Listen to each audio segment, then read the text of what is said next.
On ne s'est pas contenté de construire des immeubles. Nous avons donné naissance à une vraie communauté. Et la caractéristique principale, le socle de cette communauté, c'est l'école. L'école est le point de convergence des familles, le lieu où les gens font connaissance. C'est vraiment le berceau de la communauté. L'école primaire a entièrement été réhabilitée de manière écologique. Grande baie vitrée, sensibilisation au recyclage, utilisation de matériaux non nocifs, elle fait partie des rares écoles à avoir obtenu la certification LEED, une référence en matière de construction durable.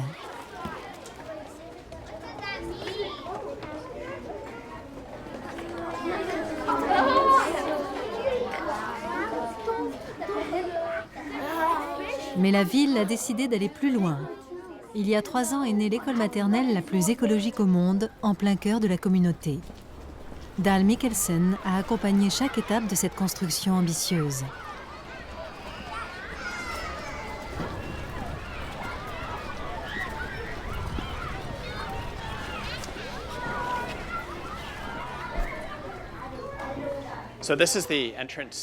Nous voici dans le hall d'entrée du jardin d'enfants. On remarque tout de suite quelques-uns des équipements durables dont il a été doté. Notamment le sol, entièrement fabriqué à partir de pneus recyclés. Sous ce revêtement circulent des canalisations d'eau. La chaleur radiante qu'elle dégage provient des installations énergétiques du quartier et des panneaux solaires thermiques installés sur le toit. D'autre part, tous les meubles de rangement de la cuisine et des salles ont été fabriqués dans la région ou sur place, à partir d'un bois labellisé FSC.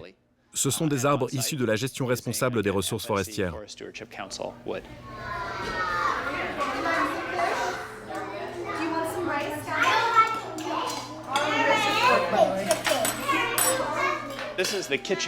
Nous sommes dans la cuisine du jardin d'enfants.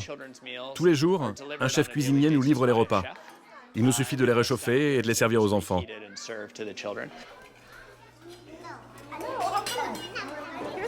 Il y a du poisson. Tu en veux, Andrew?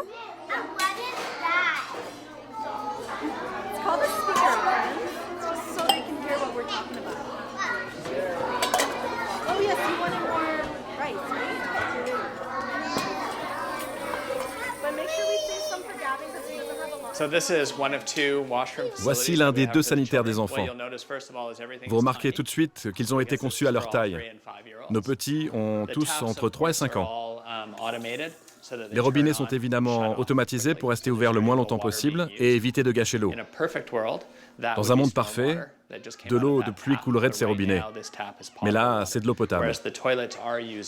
En revanche, les chasses d'eau utilisent de l'eau pluviale récupérée par un collecteur. Par ailleurs, les enfants ne prennent pas de papier pour s'essuyer les mains, mais du linge et des serviettes à main. Le but est d'éviter autant que possible le gaspillage.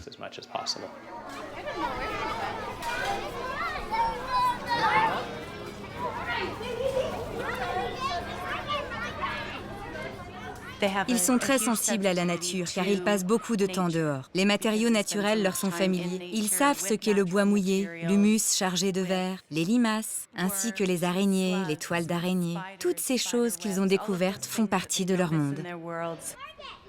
Car la crèche est aussi un laboratoire pour étudier un nouveau modèle pédagogique où le développement durable est directement intégré au programme de l'école.